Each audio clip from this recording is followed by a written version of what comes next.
지금 그리스도인의 완악한 마음에 대해 말씀드리고 있습니다. 하나님께서 약 30년 전쯤에 알려주신 이 가르침은 지금도 제 신앙의 토대가 되었습니다. 간단한 원리입니다. 우리의 마음은 집중하는 것에는 민감해지고 소홀히 하는 것에 무감각해진다는 것이죠. 우리는 하나님을 강하게 거부하거나 더 이상 믿지 않아 라고 말할 필요조차 없습니다. 그냥 소홀히 하기만 해도 자연스럽게 무감각해지기 시작하죠. 우리는 마가복음 6장 52절에 예수님의 제자들이 그 마음이 둔하여졌던 부분을 알고 있죠. 이 말씀을 통해 우리가 깊이 생각하지 않는 것에 대해 우리의 마음은 굳어지고 우리가 깊이 생각하는 것에 대해서는 우리의 마음이 민감해진다는 것을 더욱 알게 되었습니다. 그리고 우리가 말씀을 깊이 묵상하면 우리의 마음도 말씀에 민감해지는 거죠. 그러니까 하나님의 말씀을 컨시더해야 하죠. 말씀드렸듯이 연구하고 깊이 생각하고 숙고하고 살펴보고 묵상하는 것 말입니다. 우리의 주의를 끄는 것들이 결국 우리를 지배하게 됩니다. 말씀드렸듯이 그리스도인이면서 하나님을 사랑함에도 불구하고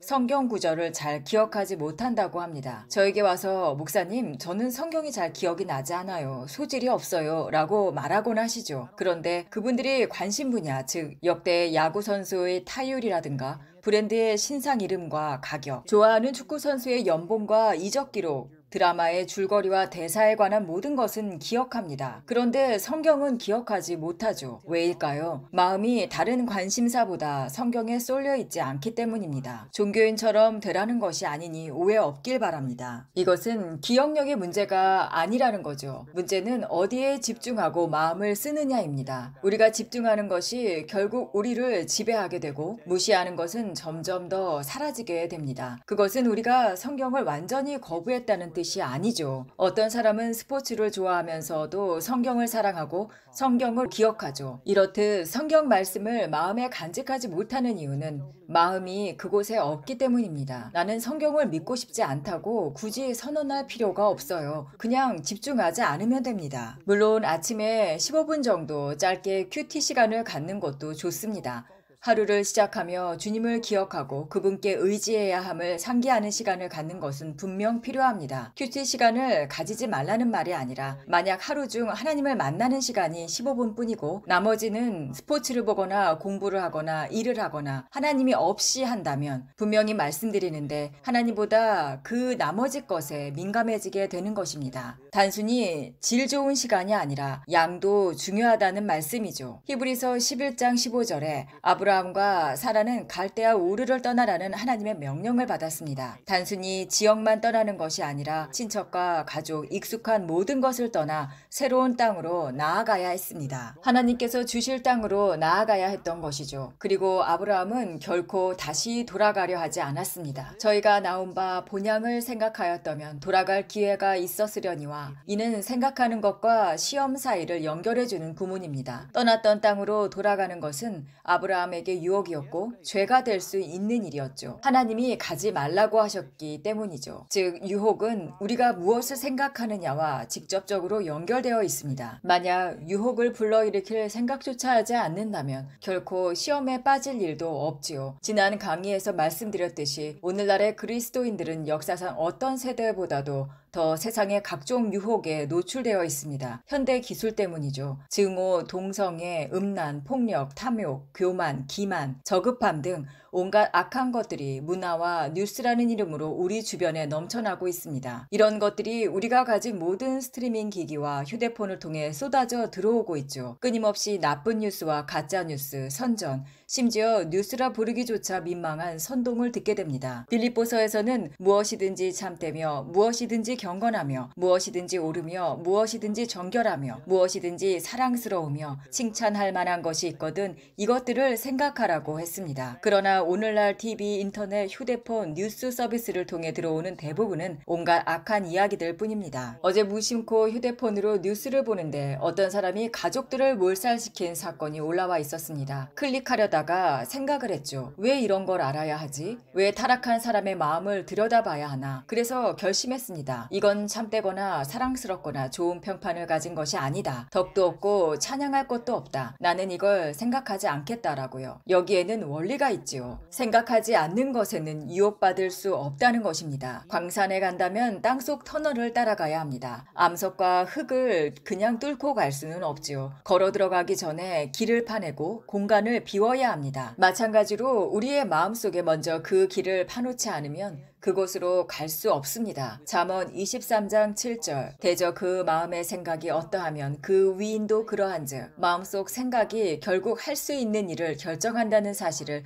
알고 계셔야 합니다. 많은 그리스도인들이 오락이라고 생각하며 간음과 음란, 불경건, 분노와 폭력 같은 것들을 봅니다. 그것을 실행에 옮길 생각은 추워도 없지만 그런 것들을 보며 시간을 보내죠. 그런데 세상의 오물이 여러분 안에 지나가게 놔두면 그중 일부는 반드시 달라붙습니다.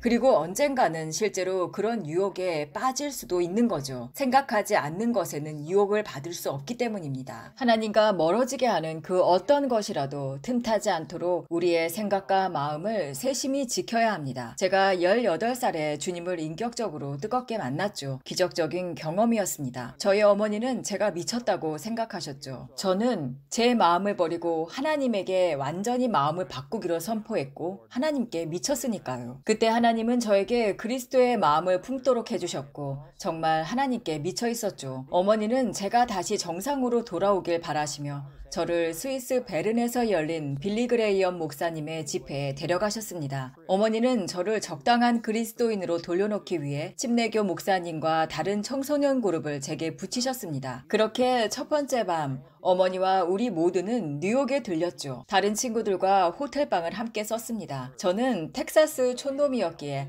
뉴욕 타임스퀘어에 처음 보는 광경들에 충격을 받았습니다.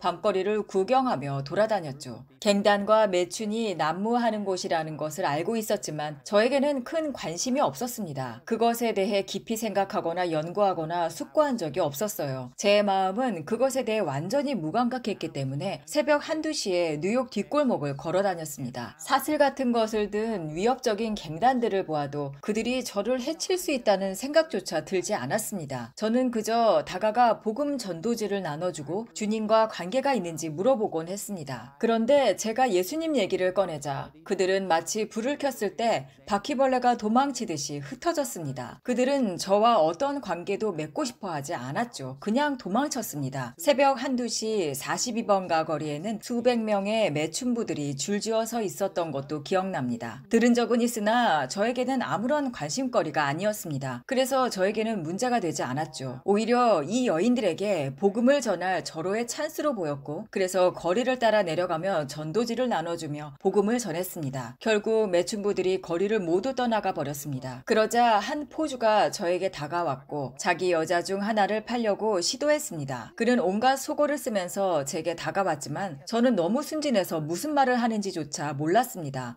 뭐라고요? 만 반복했죠.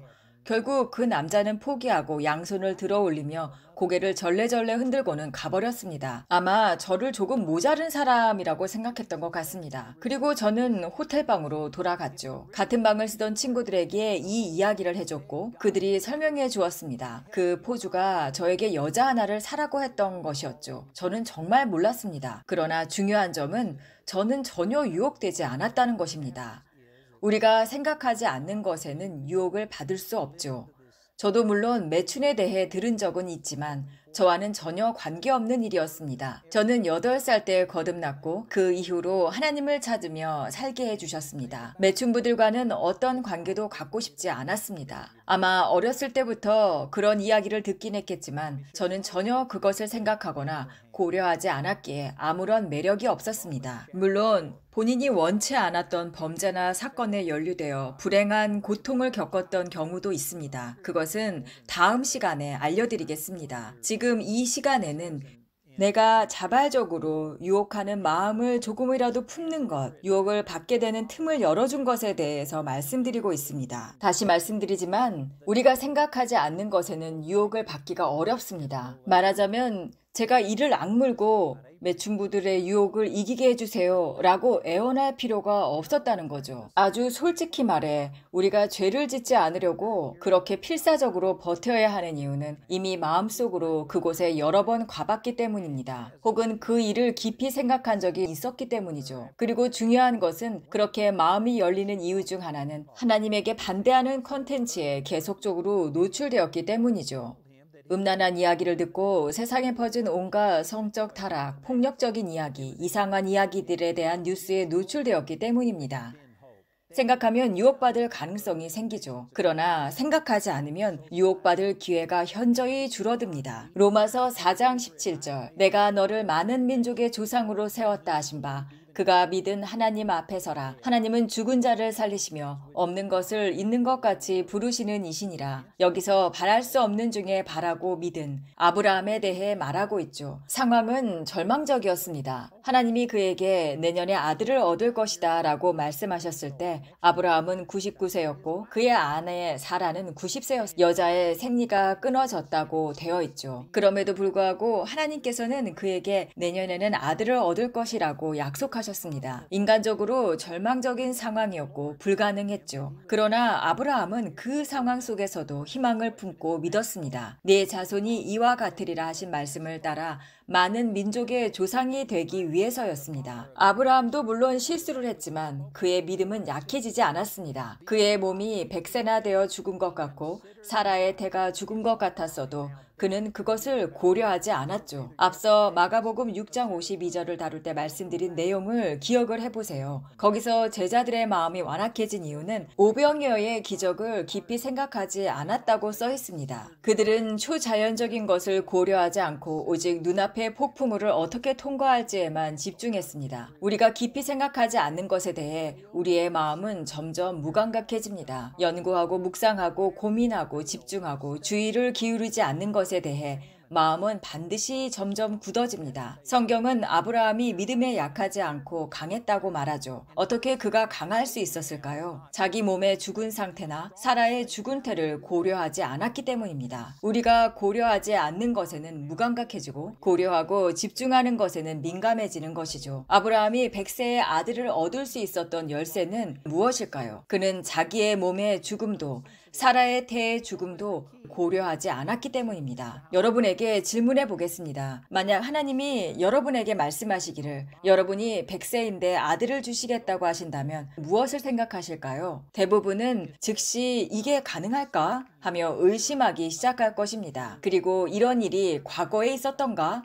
하고 조사하기 시작할 거예요. 구글에 검색하고 의학 기록을 찾아보고 의사들에게 폐경 후 임신이 가능한지 묻고 결국 불가능하다는 모든 증거들을 모을 것입니다. 그렇게 불신의 증거를 한가득 모은 뒤에야 하나님께 돌아가서 하나님 정말입니까? 하고 되물을 것이에요. 물론 하나님은 그렇다고 답하실 것이고 우리는 다시 왜 믿는 게 이렇게 힘들까요? 라고 반문할 거예요. 왜냐하면 이미 불가능하다는 생각들로 마음을 가득 채워버렸기 때문입니다. 그러나 아브라함은 그렇게 하지 않았죠. 성경은 말합니다. 아브라함이 강한 믿음을 가졌던 이유는 자신과 아내의 상태를 고려하지 않았기 때문이라고요. 즉 그는 자신의 한계조차 생각하지 않았습니다. 오직 하나님의 약속에만 집중했습니다. 그는 다른 사람에게 의견을 구하거나 증거를 찾지 않았죠. 오직 하나님의 말씀에 굳게 섰습니다. 아브라함은 하나님의 말씀만을 고려하고 묵상하고 깊이 생각하고 집중했죠. 그 결과 그는 노년에 아들을 얻었습니다. 그리고 우리는 지금 거의 4,000년, 어쩌면 5,000년이 지난 오늘날에도 아브라함의 위대한 믿음에 대해 이야기하고 있습니다. 무엇이 아브라함을 그렇게 위대한 믿음의 사람으로 만들었을까요? 그가 우리보다 더 많은 것을 가진 것이 아니죠. 오히려 그는 우리보다 덜 가졌습니다. 다만 불신이 적었던 것이죠. 왜냐하면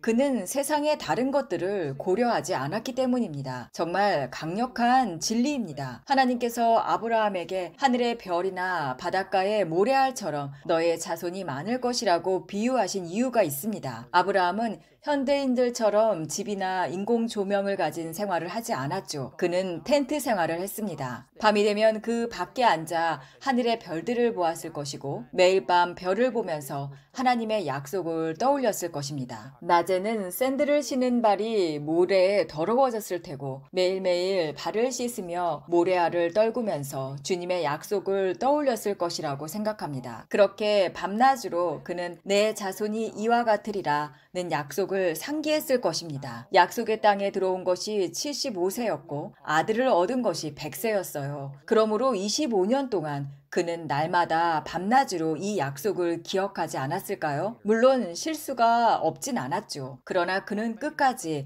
나의 자손이 이와 같으리라고 고백했을 것입니다. 25년 동안 그는 이 말씀만을 고려하고 묵상하고 깊이 생각하고 집중했을 것입니다. 그는 오직 하나님의 약속만을 생각했습니다. 그의 마음은 그 약속에만 민감하게 반응했습니다. 다른 세상의 것에는 전혀 민감하지 않았죠. 왜냐하면 그는 그것들을 묵상하지 않았기 때문이라고 생각합니다. 그는 의사의 소견을 받으러 가지도 않았고 친구들의 의견을 묻지도 않았죠. 여러분, 지금 제가 아주 중요한 열쇠를 말씀드리고 있습니다. 왜 많은 분들이 왜 나는 치유받지 못할까? 라고 하는 그 물음에 대한 열쇠입니다. 여러분은 하나님이 치유하신다는 것을 믿습니다. 그리고 제 아들이 죽음에서 살아났고 제가 맹인의 눈을 열었다는 간증도 믿으실 거예요. 성경에 그렇게 기록되어 있는 수많은 증거들이 있습니다. 그런데도 왜 나는 그것을 경험하지 못하고 있을까? 그 이유는 우리 대부분이 너무 많은 것들을 고려하기 때문이죠. 너무 많은 의심의 소리를 들을 수밖에 없는 상황입니다. 심지어 오늘날 어떤 교회들은 하나님께서 치유하시길 원하신다는 믿음을 흔들기도 하죠. 그들은 하나님이 원하시면 치유하실 수도 있지만 모든 사람을 치유하지는 않으신다라고 말합니다. 물론 그렇게 보일 때가 있죠. 그러나 성경은 단 한 구절도 그렇게 말하지 않습니다. 다만 많은 사람을 치유하셨지만 모두를 치유하지 않은 것처럼 보이는 사례가 간접적으로 있을 뿐입니다. 성경이 말하지 않는 것에 집중하지 마십시오. 하나님을 불신하는 유혹을 받게 되는 것에 그냥 내버려 두지 마십시오. 그러나 오직 하나님의 말씀만을 연구하고 집중하며 진리의 말씀만 계속적으로 의지하고 듣는다면 어떠한 방법으로든 강건하게 될 것이고 치유를 받을 것입니다. 모든 것이 자연스럽게 이루어져 있을 것입니다. 오늘날 수많은 그리스도인들이 성경적 진리에 굳게 서지 못하고 동성애, 성전환, 간음, 거짓말, 도둑질, 폭력들을 받아들이고 있습니다. 우리는 그런 것들 대신에 하나님의 말씀을 받아들여야 되죠. 많은 그리스도인들이 믿지 않는 사람들이 보는 것과 똑같은 것들을 보고 있습니다. 똑같은 뉴스, 똑같은 부정적인 선전에 노출됩니다. 그리고 믿지 않는 이웃들과 똑같은 두려움과 염려에 사로잡히게 되죠. 왜냐하면 세상 사람들이 보는 것을 보고 세상 사람들이 생각하는 대로 생각하기 때문입니다. 결국 똑같은 유혹과 똑같은 영향력 아래에 놓이게 되는 것입니다. 정말 다르게 살고 싶습니까? 아브라함처럼 되어야 하죠. 자기의 몸의 죽음도 사라의 태의 죽음도 고려하지 않았던 아브라함처럼 말입니다. 우리는 거듭나기 전 떠나온 나라를 계속 생각하는 것을 멈춰야 합니다. 멀리 갈 곳도 없이 이 말은 저희 바이블 칼리지 학생들에게 자주 하곤 합니다. 많은 학생들이 여러 매체를 통해 하나님의 말씀을 듣고 하나님의 터치를 받고 삶이 변합니다. 결단을 내리고 가족, 직장, 익숙했던 삶의 터전을 뒤로한 채 이곳 바이블 칼리지에 등록을 하죠. 올 때는 정말 기대와 설렘과 결단으로 가득 차 있습니다. 그러나 막상 학기가 시작되면 문제가 생기기 시작하죠. 일자리를 구하기 어렵거나 거주할 곳을 찾는데 문제가 발생하거나 생활비 등 그런 문제들 말이죠. 그러다 보면 학생들 중 일부는 그곳에서는 가족의 지원도 있었고 직장도 있었고 돌아가면 다시 일할 곳도 있을 텐데 익숙한 곳이 훨씬 그리워지기 시작하죠. 그러면서 하나님이 주신 말씀과 반대되는 것들에 고민하기 시작합니다. 여러 학생들이 어떻게 해야 하나요? 라고 저에게 물을 때마다 저는 하나님이 당신에게 이곳에 오라고 하셨다고 했던 그 순간부터 당신은 이미 답을 알고 있는 것입니다. 라고 말씀드립니다. 만약 정말 하나님이 말씀하셨다면 다른 어떤 것도 고려하지 말아야 하죠. 모든 후퇴의 다리를 끊어내야 합니다. 다른 사람에게 의견도 묻지 말아야 하죠. 하나님이 우리에게 말씀하셨다면 그냥 순종해야 합니다. 이것이 제 인생에서 경험한 모든 성공의 열쇠 중 하나였습니다. 물론 저도 100% 완벽하지 않습니다. 저 역시 여전히 성장하고 배우는 중이죠. 더 하나님의 뜻대로 잘할 수 있었던 일들도 못했던 적도 많지요. 그러나 제가 얻은 모든 돌파는 하나님께서 말씀하실 때 즉각적으로 순종하고 일이 잘못될까 걱정하며 시간을 허비하지 않았기 때문입니다. 저는 다른 것들을 고려하지 않는 방법을 배웠습니다. 오직 하나님이 말씀하신 것만 생각합니다. 하나님이 말씀하셨다면 어떠한 방식으로든 반드시 이루어지는 것을 믿습니다. 저 역시 여전히 이런 믿음의 싸움 한가운데에 있습니다. 인간적으로 생각하면 불가능한 일들이 가득해요. 저는 그러나 그런 것들을 고려하지 않습니다. 저는 계속해서 하나님을 묵상합니다. 하나님, 반드시 이루어질 것입니다. 그리고 저는 기다리며 듣고 상황을 바꾸기 위해 하나님이 지시하시는 것에 주목하고 있습니다. 그래서 저는 오늘 이 순간에도 이 진리들을 제 삶에 적용하고 있습니다. 저는 매일같이 이렇게 살아갑니다.